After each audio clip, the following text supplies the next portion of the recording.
we're gonna jump right into our top five. All right, and it's kind of one of those things. I guess we should probably do it month to month. I know a lot of the content creators do that, but I don't know. I guess you can say it's kind of copying back, but it's more for Darth and I kind of talking it out, and for the public to kind of hear our conversations within the reasoning between our top five. And what's funny is that we did this blindly. We didn't do it together, pre-show or anything like that. We just kind of separately looked into the rosters here and just decided who we felt was the top five. So I'll go ahead and let you lead the way, and we'll start because our differences are more on the bottom two, and then up on the top. I noticed that we have similarities, but we'll start off with who's your number five, which is funny. It's a good segue. We're just talking about him. So my number 5 is Morbius.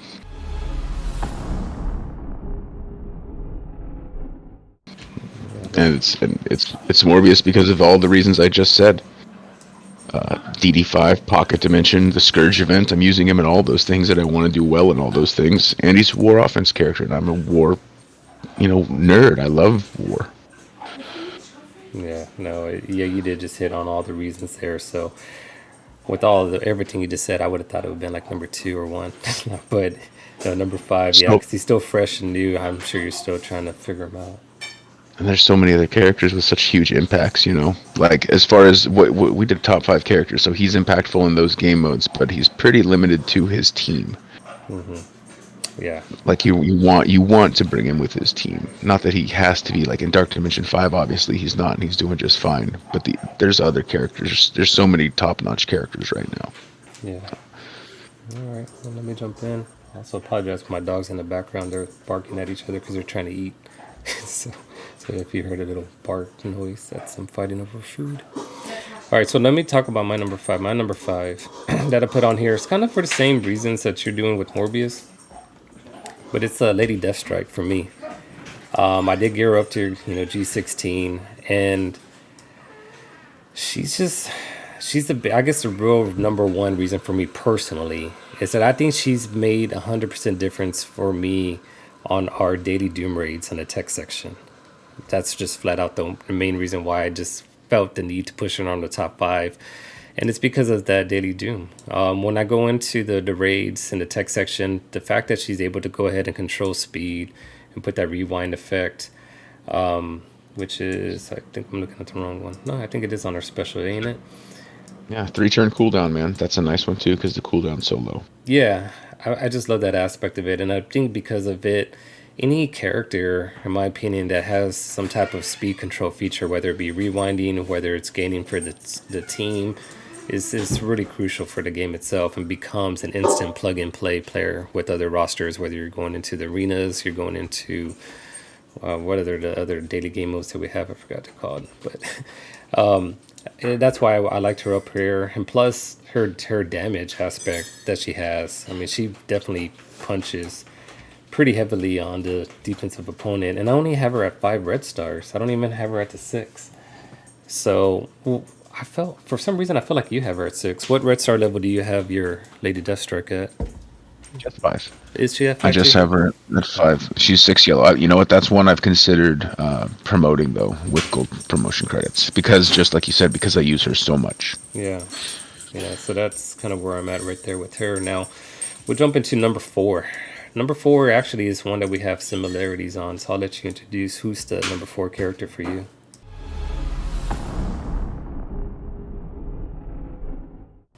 I do believe mine was Captain Sam. Yep, it is Captain Speed, speed bar manipulation, energy battery. He's a hell of a tank. He's useful for any skill team. He's not necessarily, stuck with the Secret Avengers, even though that's who he works well with. Speed bar manipulation is king, and he's really good at it. Did you get That's it. to? We use him every day. Yeah, So I was gonna ask you about him though. Do you have him up to G16? not yet. He's definitely on the list. Okay. I mean, he paid dividends. Like he was one of the later G16 characters, so I didn't have him initially in the first run on those first 3 nodes, but once he came in, huge difference maker on DD5. So definitely he's definitely worth the investment for all the points that you hit on, and I mean, he's gonna have that longevity because when we talk about the speed aspect of it, I mean, here it is over here, right? I mean, this cooldown's a little bit longer than, or a lot longer than what Lady Deathstrike has. You know, it's at a 5 cooldown. But if you He turn Mo, generates energy, yeah, I was about to say. I mean, there's, and it can go to himself. yeah. So it's So not as big I'm as what sorry, I you didn't mean to see. interrupt. Oh no, no, you're good. No, you hit it, but it doesn't seem as large as it is because of that ability, energy. So no, you're good. Let's see. Now, also, which is funny, we both have the same number 3. So I'll let you introduce who's your number 3.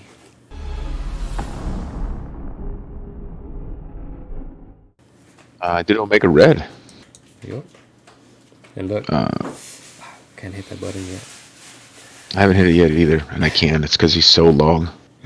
So Yes. long before I'm gonna need him. You know, I mean that not be so long, but because legendary's at the end. Yeah. Yeah. Do you have all his T-Force? Everything but the. Maybe I have it just like you. I can't remember. I know that if I haven't done his basic, I'm going to do his basic before he goes into DD5 Okay. because Yes. it's just more health steal and stuff like that. I think it's an extra 5%. And that's kind of the same concept I would kind of look into on the T4s, especially when they become into the DD5 characters. It's like, okay, I'm going to revisit it. Am I missing any T4s? And they start adding on to them. So that's when I'll start revisiting. I'm just curious to see if you jumped ahead on something I'm missing out on. But Hmm.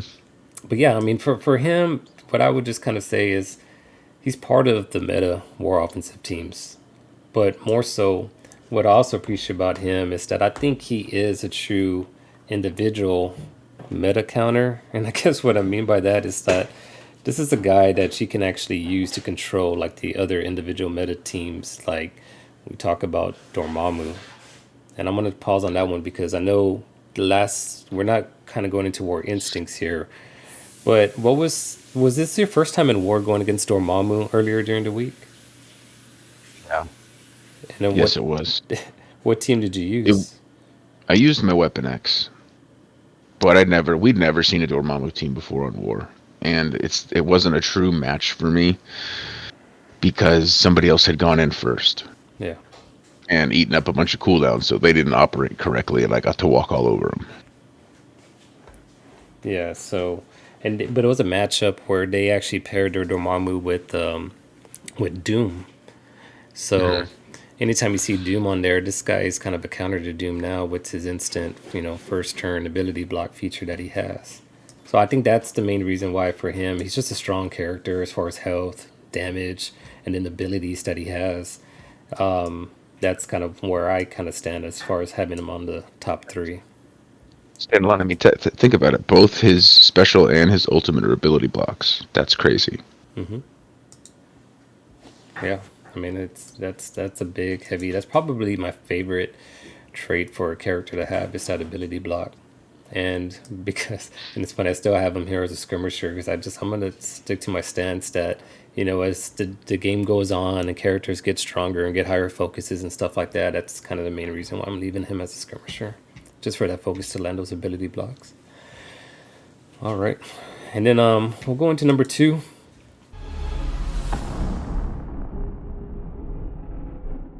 Now, number 2 is where we differ, and for me personally, I have Doom as my number 2, uh, and I know he's not on your list, but for me, again, it kind of goes into that daily use feature of it.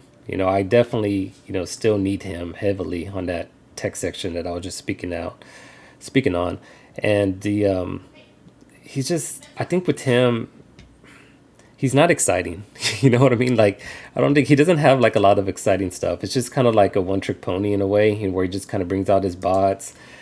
Right. But it's just about once the bots are in the field is where you kind of gain the excitement. And I guess it is all pairing upon like with Kestrel and just him and her together in the tech section is just a 1-2 combination. And he gets all those bots out there. And there's timing when you want to go ahead and start letting that ult go off or leaving the bots on there. So playing with him is just it's not tricky, but it's just kind of it is a one trick pony, but you start gaining control of the match, and that's kind of where I like it. Is that he puts the bots out there, he causes a distraction for the opponent's defenses to kind of the AI to kind of target different people wrongly. And that's the main reason why I like him. I mean, his usage is just here. He can play in any game mode, and that's just kind of where I'm at with why I have him on my as number two. Mhm. But for you, your number two is Um, different. I cheated on my number two, and I went with Icarus and Cersei because you can't have one without the other. Yeah, Like, it's like the Dad Bros. You would never just bring one in. They take up two slots, but they're the number two. They're king of mystic raids in Doom. Icarus, that their turn rewind and their flips are just too much for almost anybody to handle. In the mystic raids, they're a top tier war offense team. They are the arena meta right now. Now that's coming to a close in the next month or two. By the time Scourge event is over and Morgan Le Fay's out, their reign as arena meta will be over, so that will be less on them. But they're still going to be impactful anywhere. Like I said, speed is king, and taking turns in a turn-based game is how you play. And they, off the gate, take half of your turn meter away between their number one and number two uh, attacks. So they got top number two for me. yeah. No, it makes sense. And I actually had him as like an honorable mention for the same Yeah. reason there. I just like, I kind of took it on the approach like, okay, individually, they don't work without the other, you know? Right. But yeah, as a duo, I mean, they're the best duo in the game. And anytime you see them on defense, you kind of have to pause and think about, okay, or even in arena, it's like, okay, who's surrounding them? You know, who's going to help them survive? Or, so it's an interesting pair. So 100% agree that, they should be on the top of the list here. And then the last one here is something else that we have similar.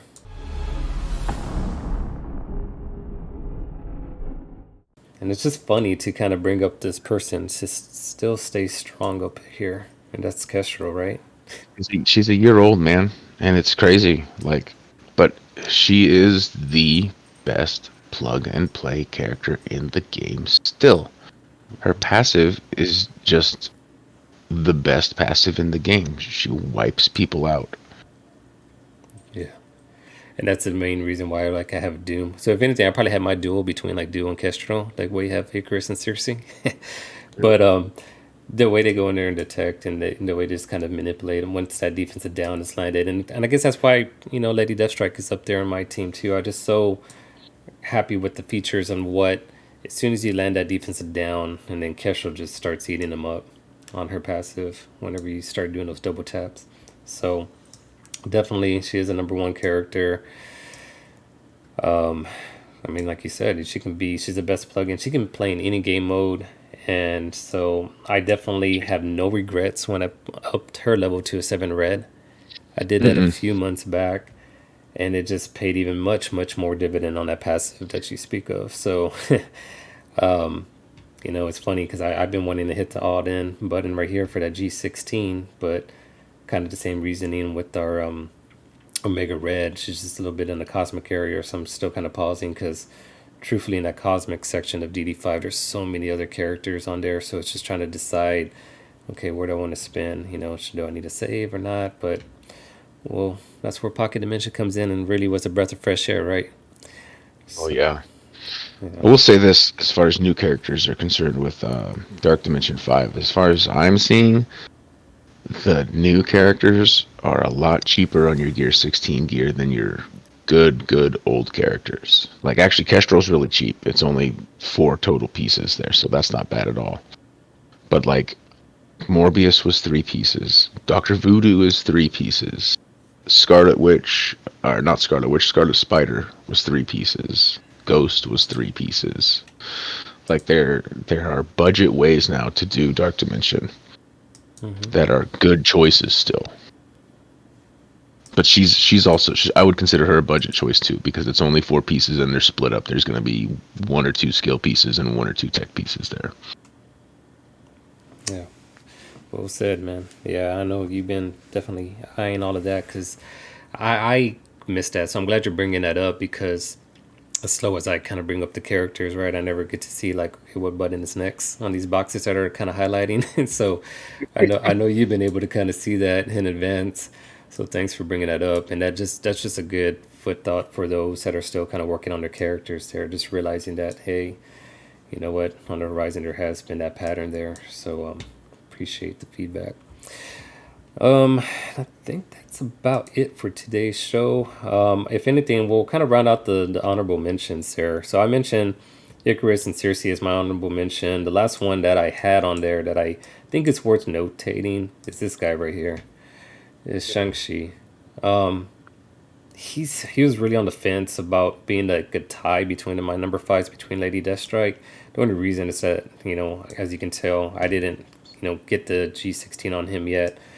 But I know that this guy is a huge factor. But you kind of hit on expenses when I see 5 of these skill, and when I want to get, you know, the Secret Avengers. That's kind of where my decision making was, and you kind of helped me out with that months ago about just being mindful. Like, hey, if you go all in on Shang-Chi, it's gonna take a while to get like your Maria Hill and, you know, Captain Sam going. So that's kind of why I kind of skipped over him a little bit. But if we get the more Who went Tilgy, ahead and did Shang-Chi anyway? yeah. This guy. No, but what didn't you say? Like, he was probably huge for you, right, in DD5? Yeah, he had big, 3 turn cooldown on the turn meter rewind with the huge damage and a little bit of heal and cleanse. Like, he was great. He did okay. Yeah. I just, I got in with him, and it was what I wanted to do, and I'm not upset with my pick. He's a great character. Yeah.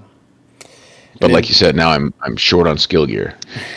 Yeah, but hey, I think your timing might be okay, man. Like we said, pocket. That's Yeah, why we're I just excited about started. Pocket Dimension is coming through, and I think they also are adding more on those. You know, what do you call it? The strike pass, or I mean, hopefully they just start leading it on those little daily rewards. So hopefully they start releasing that.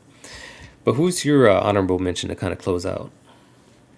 With T'Challa and Deathpool.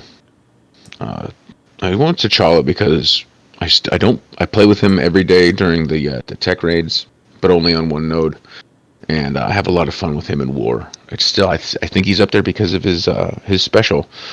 The ability to steal energy is such a huge and unique skill, or something you can do in this game. That I think that will be one of the things like Sinister, where it may not last the test of time forever, but it will be useful in lots of game modes for a long time. Maybe even like Emma, how Emma's a couple years old, but she's still very, very useful and a high use character.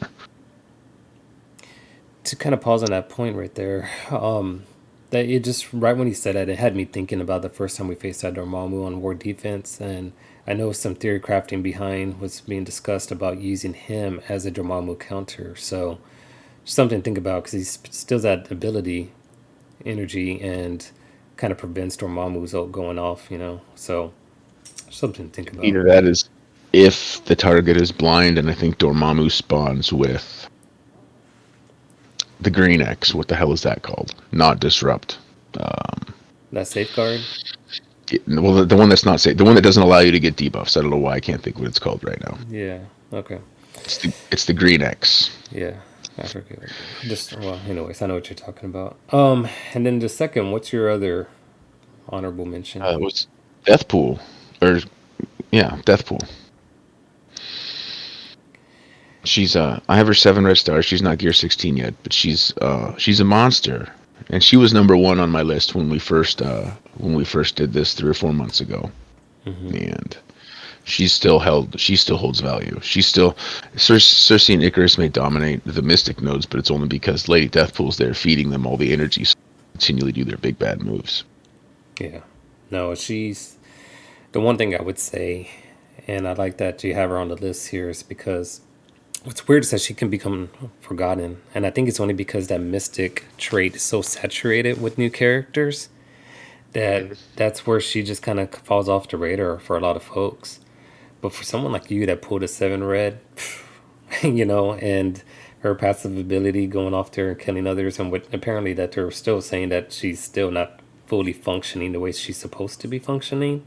If they fix it, it's going to be even better. Yeah, yeah. So that's yeah. She definitely gets kind of under the radar with all those mystic characters that came out, but she's someone that I've enjoyed playing with. I don't think anyone has any negative to say about it. So she's still worth mentioning. So All right, well, that's going to be it for today's show. I know it was a lot in depth as far as where we kind of came from on the top 5 to close it off. Kind of wanted to squeeze that in instead of going over War Instincts today. So we wanted to do that as kind of a 2-part show. So I'll break it up a little bit on the YouTube channel, make it manageable for you guys to kind of catch that within the time. And we do appreciate you guys catching us on the YouTube and those that are following it. Thank you again. Thanks to Miami Sound Machine. I see you on the Twitch stream. I guess he bounced off, and the other ones that bounced in and off from Mogul Mail and Sophie Call. Thank you guys for catching us. We appreciate it all. Till then, we'll catch y'all next Sunday. Y'all have a good week. Bye-bye.